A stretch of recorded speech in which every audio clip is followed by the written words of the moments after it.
Amen, say man. This is the A-Man Show, back at it again for more content. Back at it again for this series. This time is the super big boys, O-linemen. Y'all really liked the O-line ranking video I did 2 freaking years ago, so I might as well do another ranking vid on the O-line. So it's going to be the same thing as last time. I'm going to rank the 10 best players out of all 5 positions of the O-line. So without further ado, let's get it. The top 10 offensive linemen in the NFL. But first, before this video starts, make sure y'all subscribe. I post NBA and NFL. Y'all know what to do. Turn on post notifications so that way y'all don't miss anything new. And that out of the way, stay tuned and let's get the video started.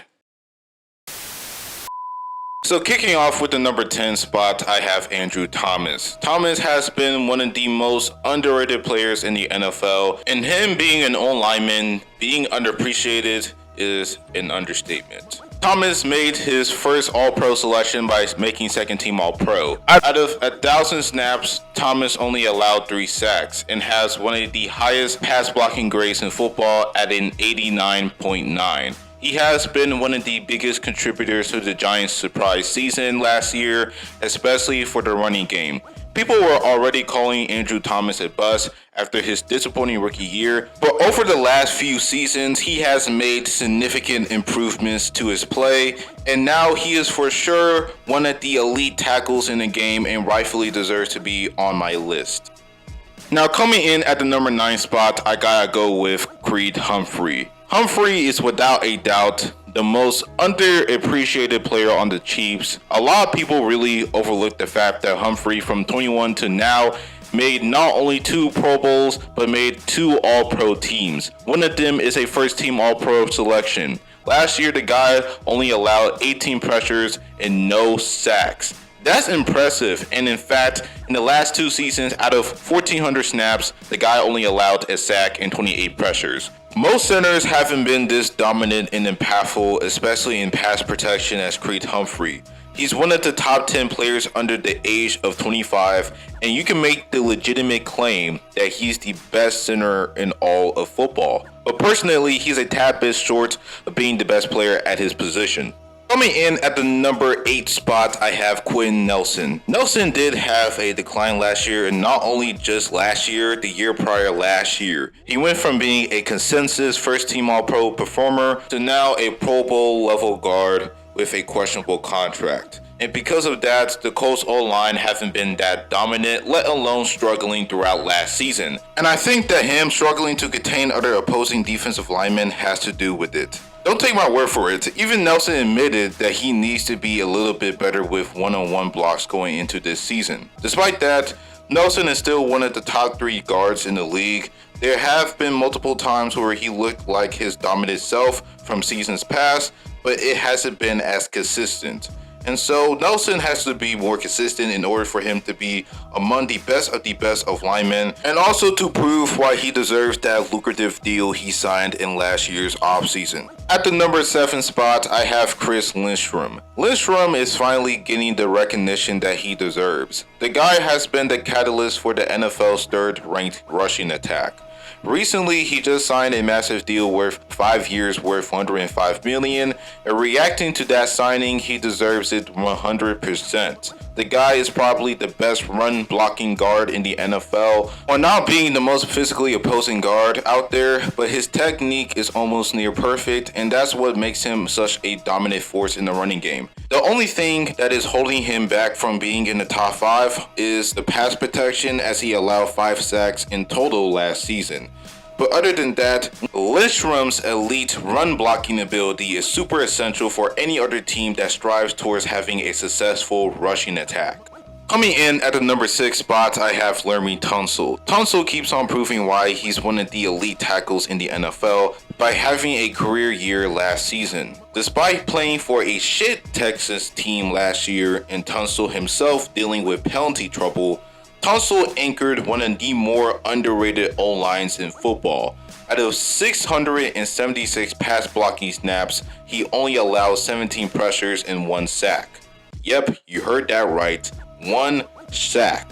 Tunsil has made 3 Pro Bowls in the last 4 seasons due to his dominance at pass blocking. Although he is a dominant pass blocker, but run blocking is the issue here, as he's not terrible at run blocking, but he's not exactly solid in that area, only having a 70 grade on PFF. But still, the guy is for sure among the elites, and you can make the claim that he should have made an All-Pros team, but personally, Tunsil is a little bit below some of the guys I have over him because they were just more dominant than him.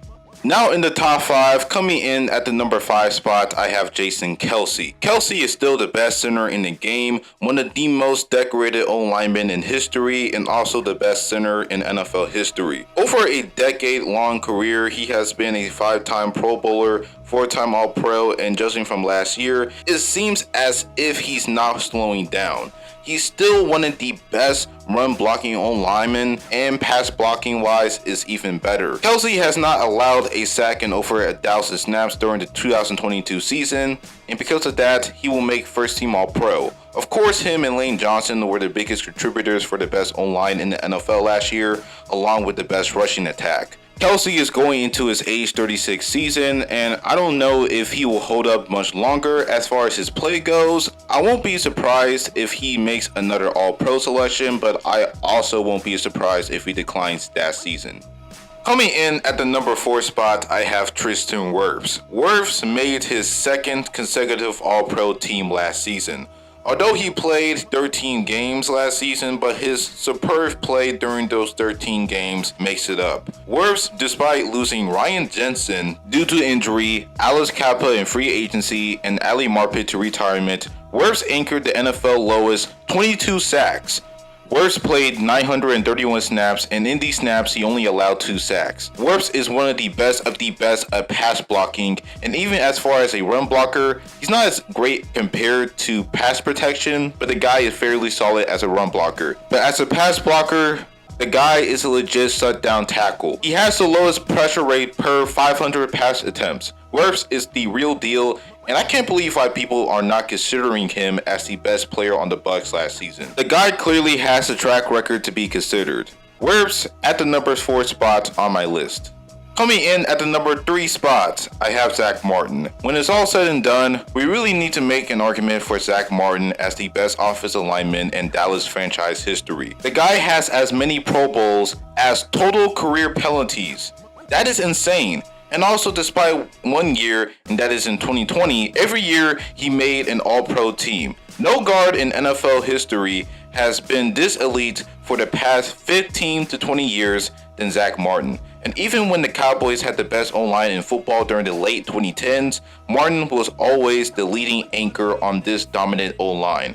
Judging from last year, the guy has been elite at both run blocking and pass blocking. For pass blocking, he only allowed 3 sacks with a 96% pass block win rate. Despite getting up there in age, his elite instincts and technique makes up for it. As long as he is playing, Martin will always be considered the best guard in football.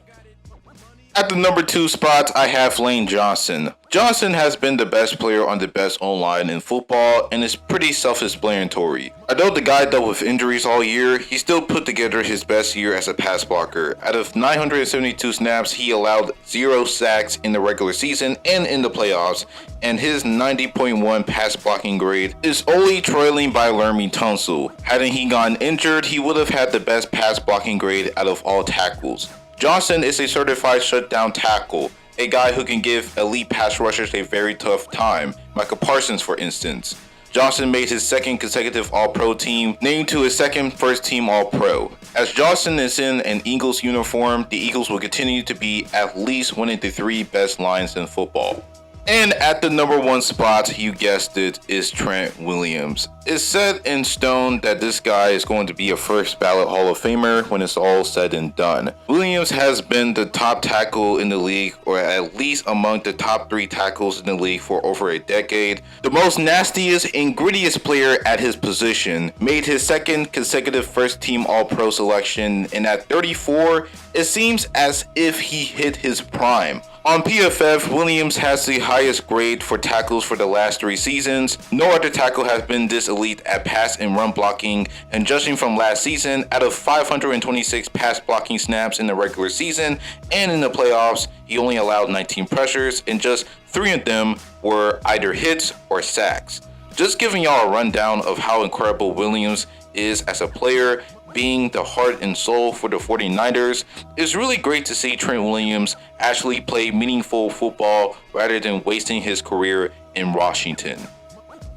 And that's the video. Let me know what y'all think about this list. What do y'all agree or disagree? Again, let me know in the comment section below, and make sure y'all subscribe for more NBA and NFL content in the future. Road to 1,000 subs, and turn on post notifications, and that is all.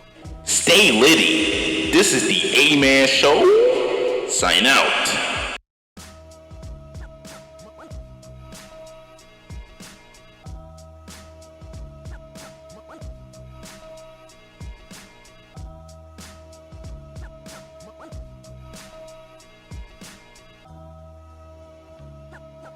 Money ain't a thing if I got it.